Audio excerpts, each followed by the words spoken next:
ये वो चीज़ें हैं जो कि बहुत जल्दी और मतलब कहते हैं जादुई तौर पे हमें अल्लाह के हुक्म से शिफायाबी देती हैं।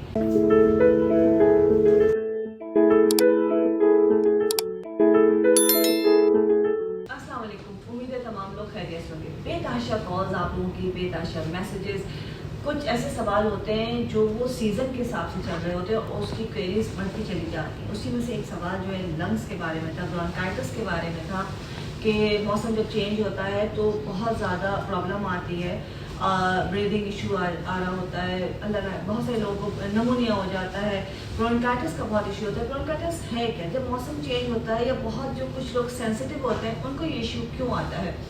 ब्रोंकाइटिस जिसे हम कहते हैं वो होता ये है कि हमारे जो लंग्स हैं, फेफड़े, उसमें स्वेलिंग आ जाती है या हमारा जो कहना चाहिए कि अपना जो ट्रैक होता है, विंड पाइप होता है जहाँ से हम सांस जिसे कहते हैं, सांस की नाली, वहाँ पे सूजन आ जाती है। और ये क्यों होता है? बहुत शदीद सर्दी है तो उस कंडीशन में होता है। अगर आपका इम्यूनिटी सिस्टम वीक है तो हो जाता है। स्मोकिंग करने वालों को हो जाता है। इंडस्ट्रियल एरिया के अंदर, इसलिए कि वहाँ पे फ्यूम्स होते हैं, धुआं होता है, जिसकी वजह से लंग्स जो है मुतासर होते हैं, उसमें स्वेलिंग आ जाती है, हमारा जो है पूरा जो ट्रैक है वो स्वेल कर जाता है और उसके बाद जो है डिफरेंट टाइप के इन्फेक्शंस पैदा होने शुरू हो जाते हैं। स्मोकिंग करने वालों को तो आपको पता है लंग्स के लिए नुकसानदेह होता है ये, और डिफरेंट टाइप के जो है इन्फेक्शंस होते हैं। बलगम का पैदा होना, सांस की तंगी होना, सांस लेने में दुश्वारी होना और बिल्कुल ऐसे कहते हैं गला बंद हो जाना, सीने के अंदर दुखन होना, ये सारी अलामात होती हैं ब्रोंकाइटिस की, लंग्स के इन्फेक्शन की। और अगर इसको सही से ट्रीट ना किया जाए तो नमूनिया में बदल जाता है। नमूनिया क्या होता है कि फिर वो आपके लिए बहुत बच्चों के लिए तो खैर बहुत ही नुकसानदेह, बच्चों के लिए, बुजुर्गों के लिए, लेकिन नौजवानों के लिए भी वो खासी तकलीफदेह और नुकसानदेह चीज़ है कि आप कोई चीज़ निगल नहीं सकते हैं, आपका इन्फेक्शन की वजह से बुखार नहीं टूट रहा होता है, बलगम की वजह से आपको सांस लेने में, बात करने में प्रॉब्लम हो रही होती है, और सबसे बढ़ के आप कोई भी चीज़ सकता है कि पानी पीना भी आपके लिए मुहाल हो जाता है। बहुत सारी चीज़ें, बहुत सारी एहतियात है। सबसे पहले अगर किसी की इम्यूनिटी वीक है उसको अपनी इम्यूनिटी को स्ट्रॉन्ग करना है, सबसे इम्पॉर्टेंट है। इम्यूनिटी के लिए हम बेतहाशा चीज़ें बता रहे होते हैं, बहुत सारी चीज़ें सबको पता है, बेतहाशा चीज़ें हमारे किचन में मौजूद है। उसमें कहवा बना के पी लिया है, कलौंजी का इस्तेमाल कर लिया है, शहद का रेगुलर इस्तेमाल कर लिया है। ये वो चीज़ें हैं जो कि आपकी इम्यूनिटी को डेवलप करती हैं। काली मिर्च हो गई, लाल मिर्च हो गई, गरम मसाला हो गया, ये सब इम्यूनिटी डेवलपर हैं और आपकी इम्यूनिटी को स्ट्रेंथन करते हैं। उसके अलावा दूसरी चीज़, अगर आप सेंसिटिव हैं और आपको लगता है कि सराउंडिंग ऐसी है, खासकर बच्चों के लिए, बूढ़ों के लिए, कि वो पब्लिक एरियाज़ में ना जाएं, अवॉइड करें बाहर निकलने में, पब्लिक एरियाज़ को अवॉइड करें। और उससे बढ़ के है कि आपने ग्लव्स एंड मास्क ज़रूर पहनना है, क्योंकि नाक के थ्रू ही जो है वो आपका जो भी वायरस है वो जाता है, और हाथ आपके खुले में जब खाना खाएंगे तो वायरस और बैक्टीरिया जो आपकी बॉडी के अंदर जाते हैं और इफेक्ट कर रहे होते हैं। जिसको भी इशू हो गया है, छोटी छोटी चीज़ें आप डॉक्टर से ज़रूर रब्ता करें, मेडिकेशन ज़रूर कीजिए। कुछ छोटी चीज़ें हमारे घरों में हर वक्त मौजूद होती हैं, अगर हम उनके साथ मतलब अपनी चीज़ों को, उन चीज़ों का इस्तेमाल करना शुरू कर दें तो हम बहुत सारी चीज़ों से बच जाएंगे। मिसाल के तौर पे कि पान का पत्ता नॉर्मली हमारे घर में बुजुर्गों के लिए होता है कि उन्होंने पान खाना होता है।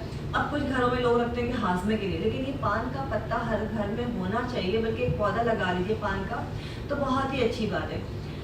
जैसे ही आपको लगता है कि ब्रीदिंग प्रॉब्लम आ रहा है, सांस घुट रहा है, बच्चे का सीना जिसके कहते हैं जकड़ गया है, बलगम पैदा हो रहा है, तो आपने सिर्फ इसके ऊपर सरसों का तेल लगाना है, अच्छी तरह से हल्का सा गर्म करना है, ऐसा कि आपको बर्दाश्त हो रहा और उसको सीने पे रख के कपड़ा लपेट देना है। बच्चों के लिए, बड़ों के लिए इंतहाई इफेक्टिव है, सारा बलगम उखड़ाड़ के ना निकाल देता है और सीने को खोल देता है। ये सिर्फ बच्चों के लिए नहीं, बड़ों के लिए भी इंतहाई इफेक्टिव है।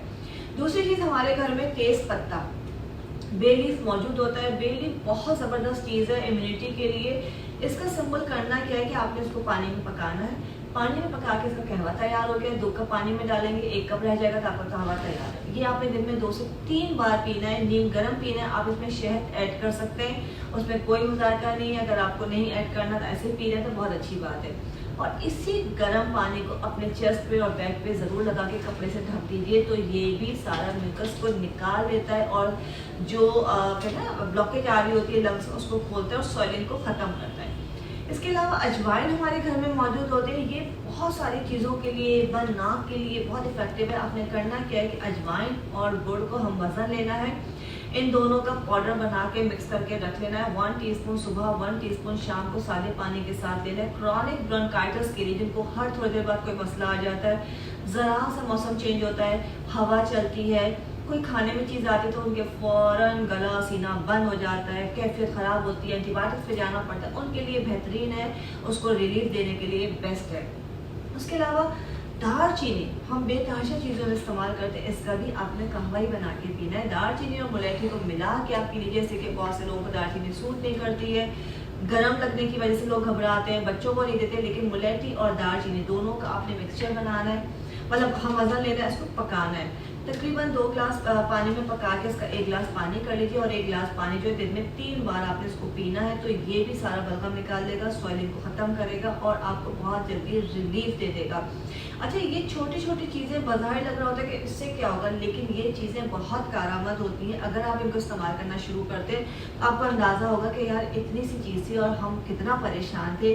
अल्लाह ने कितने आसान आसान नुस्खे या आसान आसान चीज़ें दे दी हैं जो कि हमारे घर में मौजूद होती हैं, लेकिन हमें उसकी डिटेल या हमें उसका तरीका इस्तेमाल नहीं पता था। ये मेरे पास माल कंगनी का तेल है। माल कंगनी जो है घर पे आराम से इजीली मिल जाती है। माल कंगनी बहुत थोड़ा सा वार्म सा इसका इफेक्ट आपको जब आप लगाएंगे तो आपको फील आएगी। माल कंगनी का तेल जो इसको लेके हल्का सा अपना चेस्ट पे एंड बैक पे मसाज करना है, लेकिन फ़ौरन ढक देना है। जब भी आप कोई तेल लगाएं, कोई ऑयल लगाएं, जैसे मैंने अभी आपको माल कंगनी का तेल कहा, तो आपको ख्याल रखना है बच्चा है, बड़ा है, बूढ़ा है, वहाँ पे हवा का गुजर ना हो, एसी बिल्कुल ना चल रहा हो, पंखा बिल्कुल ना चल रहा हो। जगह को बंद करके आपने लगा के फिर कवर कर देना है, थोड़ा सा पसीना आएगा और ये बहुत ज़रूरी होता है।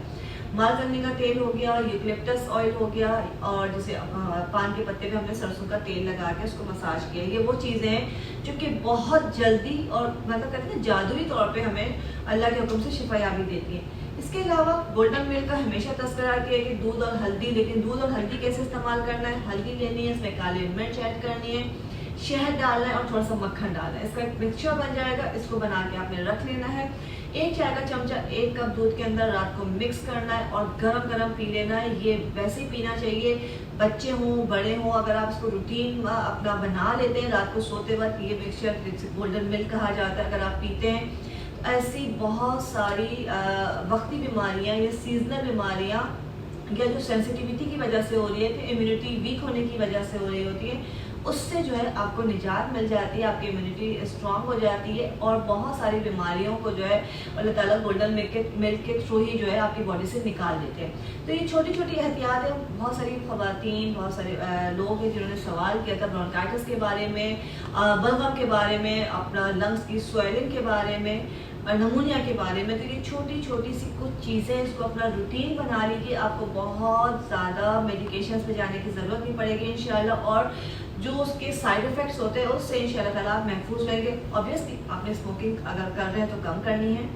अगर आपका ऐसा एरियाज़ में जाना है जहाँ पे पोल्यूशन बहुत ज़्यादा है या इंडस्ट्रियल एरिया है, तो आपने मास्क लगाना है। जो लोग सेंसिटिव है उनको इन चीज़ों की एहतियात करनी है, इसलिए कि एहतियात सबसे बेहतरीन इलाज है। तो ये चीज़ें आपने इस्तेमाल करनी है। उसके अलावा जो है जब इस्तेमाल करें उसको आगे ज़रूर बढ़ाइएगा, इसलिए कि नमूनिया ब्रोंकाइटिस आजकल बहुत ज़्यादा फैला हुआ है। आपने फैलाना है सदका जारिया समझ के, ताकि लोग इन छोटी छोटी चीज़ों से भरपूर फ़ायदा उठा सकें। इसके साथ ही इजाज़त दीजिए, दुआ में याद रखिएगा, अपना बहुत सारा ख्याल रखिएगा, खुश रहिए, खुश रहने दें। अल्लाह हाफ़िज़।